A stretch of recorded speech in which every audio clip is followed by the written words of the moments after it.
ஏர் ஃப்ரையரோட basket. இதை நான் எப்படி க்ளீன் பண்ணுறேன் அப்படிங்கிறத இந்த ஷார்ட்டில் சொல்ல போகிறேன். ஸோ நான் இப்போ வந்து லிக்விடை ஊற்றிக்கிறேன். ஸோ இந்த மாதிரி ஒரு ஸ்பாஞ்ச் எடுத்துக்கலாம்.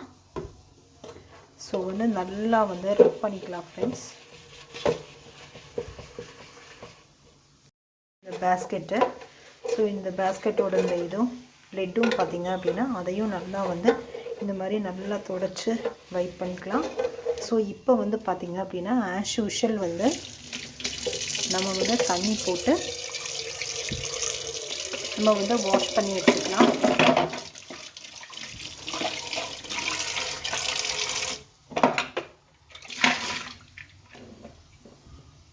ஸோ பாருங்கள் இவ்வளோ க்ளீன் ஆகிடுச்சு அப்படின்ட்டு. வந்து நல்லா சீக்கிரமாக வந்து இப்படி தான் வந்து வாஷ் பண்ணியிருக்கு.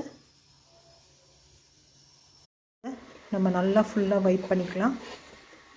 ஸோ அதுதான் பாருங்கள் இப்போ எவ்வளோ பளிச்சுன்னு ஆகிடுச்சு ஃப்ரெண்ட்ஸ். இப்போ வந்து ஏர் ஃப்ரையரை வந்து ஒரு ட்ரை இந்த மாதிரி ஒரு ட்ரை கிளாத் எடுத்து நல்லா வந்து இப்படி வந்து இது பண்ணிடுவோம்.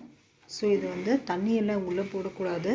ஸோ ஜஸ்ட் ட்ரை கிளாத்தில் நல்லா துடைச்சி எடுத்துக்கலாம் ஃப்ரெண்ட்ஸ். ஸோ இப்போ பாருங்கள் எவ்வளோ பளபளன்னு இருக்குது அப்படின்னு.